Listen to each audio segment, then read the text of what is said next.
kagubatan sa pamamagitan ng yung marites daw, talaga nila na pero pwede naman maging marites eh. Amen ba? Basta mabuti lang yung sasabihin. Kaya pwede din maging marites ang pagiging marites basta mabuti. Amen ba? Huwag lang laging masama. Kasi pag laging masama, eto pa lang yung sunog. Gumagapang kasi yung sunog eh. Alam mo kung bakit? Basta sabihin sa kanya, sabihin na naman niya, sabi nito ganito daw. Tapos pag nakita na naman, sabi ni ganito ganito, gumapang na yung sunog. Wala na hanggang sa malaki ng kagubatan yung nasusunog. Amen ba? At minsan, sa pamamagitan din ng ating dila sa pagsasalita, yung tawag dito, yung isang pamilya ay kaya niyang sirain. Amen ba? At kapag nasira ang pamilya, sino ang unang kawawa? Yung mga anak. Diba? Siyempre, pag nasira na yung pamilya, yung mga anak, maghahanap yan ng ano yan. Maghahanap ng masisilungan yan. Sira na yung pamilya ko, kailangan maghahanap ako. Diba? Ito, maghahanap ko. Amen ba? Kaya malaki natin iingatan yung ating mga dila. Kasi bakit? Kapag daw tayo ay nagpupuri sa Diyos, ginagamit natin ang ating mga hindi naman kayo nagdadasal. Nagdadasal ba kayo? Amen. Yan. Kapag daw tayo ay nagdadasal, ano ginagamit natin? Akala ko mata. Ganun lang. May ikot. Siyempre gagamitin yung dila. Pero sabi niya, ito yung ginagamit natin, dila natin sa pagpupuri sa Diyos. Pero, ito yung ginagamit natin sa pagdadal natin sa ating kapwa. Kaya minsan, pag hindi nagiging answered prayer, hindi naman ako dinidinig ng Diyos. Bakit? Kasi baka marami yung tawag dito, baka marami yung panlalait kasi sa pagpupuri. Kasi pag sumobra ang panlalait, nawawalan ng bisa ang ating mga Dila. Gusto nyo magpabisa? Amen. Ay, ayaw nila. Gusto nyo magpabisa para answered prayer agad? Amen. Ayaw! Ayaw!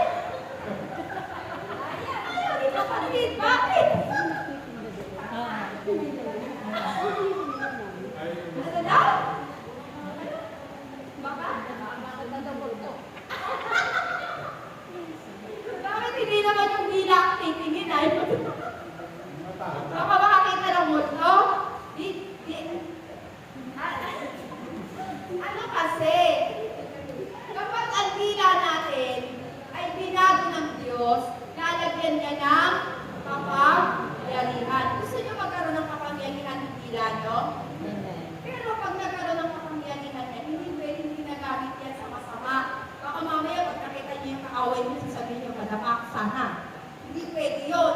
Lalong hindi kayo magpihan, lalong hindi natin, yung prayer natin, lalong hindi magiging answered prayer. Kasi yung dila na binago ng Diyos ay ginagamit pa rin natin sa masama. Dapat pag binago na yan ng Diyos, hindi na natin yan magagamit sa masama. O kaya naman, syempre, bilang isang tao, hindi na iiwasan, pero dapat meron kang bawi. Amen ba? Sasabihin mo, Lord, bawi ko. Sorry, bura-bura. Amen ba? At meron ganun agad. Merong bawi. Hindi pwede kang wala sa buhay mo. Sorry, bura-bura. Amen ba? Tumatawa kayo. Palakpakan natin ang malakas ang ating Panginoon. Kaya kaiyan yung babaguhin ng inyong pananalita. Kung ngayon, taglay natin ang makalupang wika, ibibigay sa atin ng Diyos ang makalangit na wika na nagmumula sa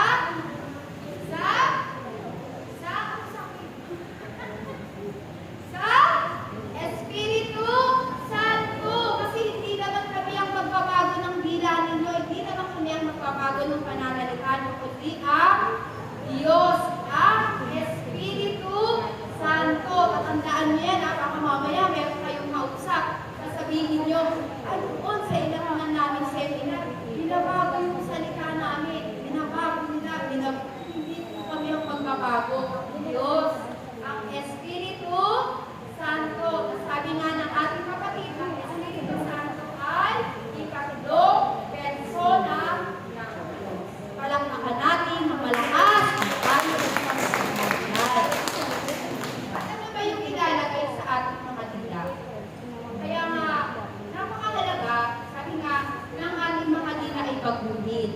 bakit? Matulad ngayon, di ba? Sobrang init. Di ba? Kasi may hapon ba kayo sobrang init?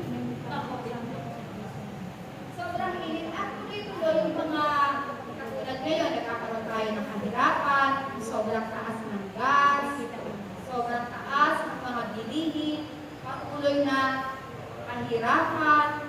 Sa amin nga tuloy-tuloy kapag kagat ng pusa. Meron ba? Di ba? Lagi kami nakakagat ng pusa. Mahirap yun. Alam mo kung bakit? Magkano isang inject? Dahil puso. Kano ba isang inject? Oh, 500. 500. Dalawa. At dito lang?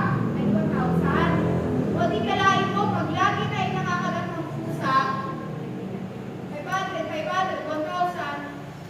Kaya daming perang nawawala.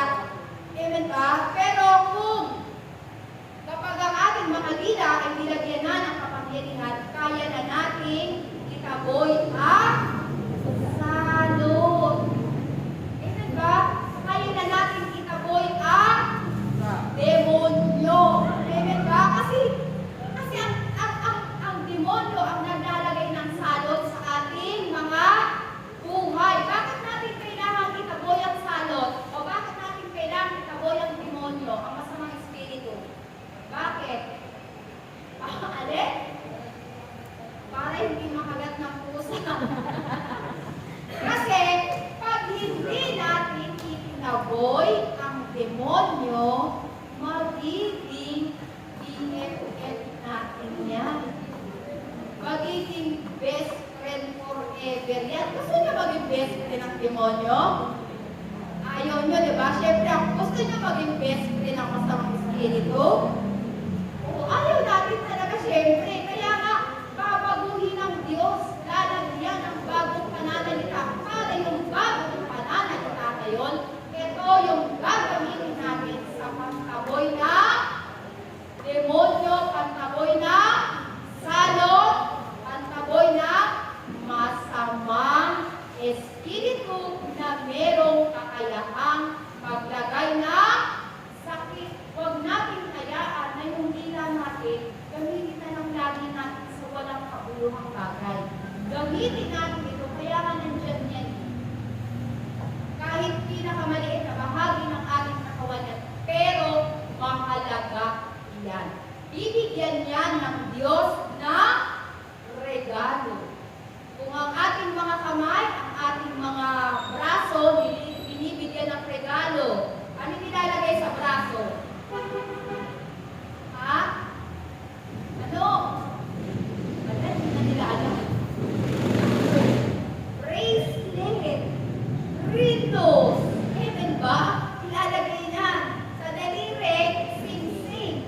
Pero ang dila natin, lalagyan niya ng gift of tongue. Gusto nyo? Lalagyan ng regalo yan ng Diyos. Gusto nyo malagyan ng regalo yung mga dila nyo? Parang mag-iisip pa yata ako. Gusto nyo ba? Hindi. Sa muling pag-white time. Para ano? Para lang naman tayo dito nagkukwentuhan. Diba? Para lang tayo dito nag-sharing.